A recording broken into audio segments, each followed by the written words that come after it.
What's up YouTube? Redbeard's Garage, and today I'm going to be working on the go-kart. We got it up on the workbench here. I built this little wood workbench a while back specifically for building go-karts because I had the wood laying around, so it was a perfect little project. And I know it sucks that it's so dark on this side of the garage. I've hung lights on this side, the opposite side, and I really need to buy some more fixtures and wire them up on this side. But what we got to do is, where I didn't check, I should have really been doing more maintenance on this go-kart, and the motor had eventually vibrated a little bit off and the chain got off and then broke the chain. So we got to tighten up the sprocket, align the motor back up, cut a new chain for it, and went down to Napa and bought a pack of 35 chain, which is what's on this go-kart, and a pack of 40 chain and 40 chain links. The two-seater go-kart that I'm building for Aubrey I'm going up to 40 just because I broke two chains on this 35. I just don't think it's a big enough chain for this go-kart with big wheels, and this one's got big wheels and it's a two-seater, so I'll need a little bit more strength behind it. So we're also going to be sanding the axle, taking the wheels off, and I'll show you what I had to do on these wheels real quick. Okay, so this is a 1-inch shaft, but these wheels are not 1-inch shafts. So my brother had the axle turned down to fit these lawnmower wheels. Well, the threads didn't go back far enough, and I had to make this little spacer out of pipe. I'm going to trim this one down just a hair more, and this other side I need to trim down quite a bit more because, as you can see, the threads aren't all the way through the lock nut, so that definitely needs to get done. And I also had welded new bolts onto the front, so I'm going to be sanding all that and painting it.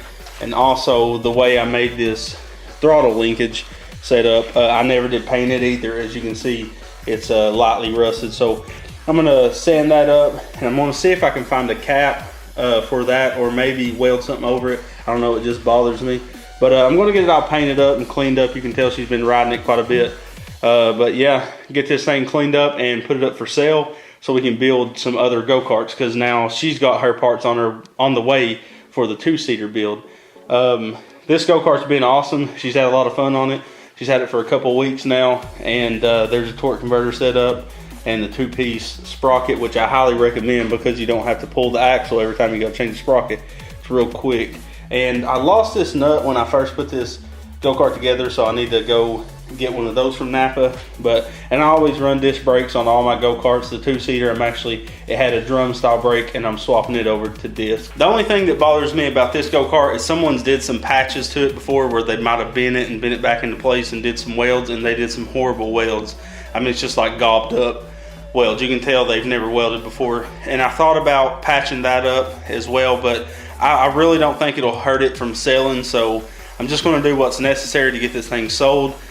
I halfway thought about, I have a 6.5 horse under the house that is just an older Harbor Freight style. It's not a Predator, it's some blue, the motor's blue colored, like the gas tank was blue and everything, so not sure what brand it is. And when I had bought it on a go-kart, and one of the push rods was missing and the valve cover was barely bolted on. So someone has obviously been in the motor, and that's what I did the video on and never did put part 2 up a long time ago, because I really didn't want to spend too much money, because you can buy these motors so cheap. I thought I'd keep that one around for a parts motor just in case I ever needed anything off of it.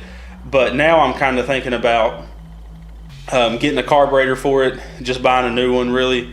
And because it's just nice to have that kind of stuff laying around, and putting an exhaust and everything on it, and just to see if it runs, and worst case scenario I can use it on another motor.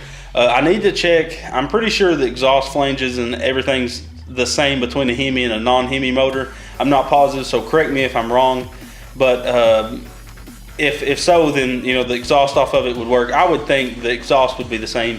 I don't know what all is different exactly between the Hemi and non-Hemi motor. This motor, of course, on this go-kart right here is a Hemi.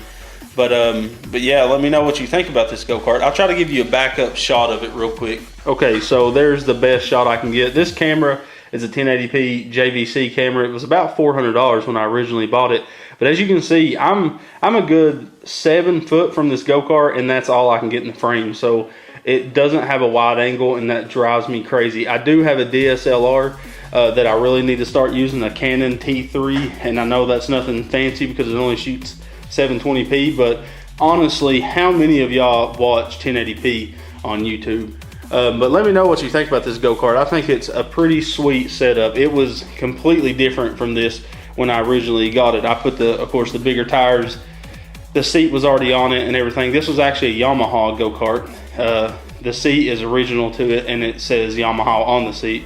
So that's pretty sweet. Now I have in this go-kart, you know, I got 120 in the motor, 75 in the torque converter. I got the axle with the go-kart. I think I pretty much traded into this go-kart, I think. So I really don't have nothing in the frame of the go-kart and the axle. But the sprocket and sprocket adapter is probably about 40 together, 40 to 50.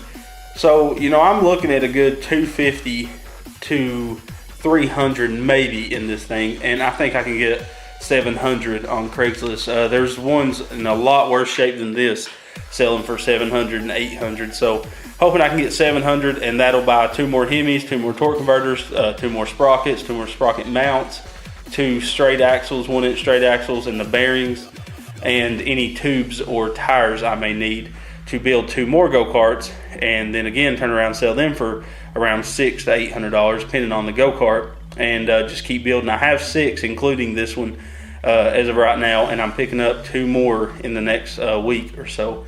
So I'm always buying them. If I find them and they're a good price or I can trade into them, I definitely get them. I will be also showing you the horde of go-karts tomorrow. My daughter had a softball game right after work today. So, I mean, I don't think we got home till 9:30. So, of course, it's dark outside and I don't want to do it with a flashlight. So, I'm going to try to put up as much videos as possible just to get more content on the channel and more activity. So, sorry about these short vlogs. I know I'm just really showing you stuff and explaining it to you. But it's what I can do on these short work nights. So, let me know what you think of these vlogs. I'm going to post this one up to tomorrow, which is Friday. And hope y'all enjoy them. If you would rather just see me actually building something, which those are coming up really soon this weekend, I'm going to be showing you a few of me in the process of doing a few things. So yeah, comment, like, subscribe, guys, and don't forget to always come back to Redbeard's Garage. I'm out.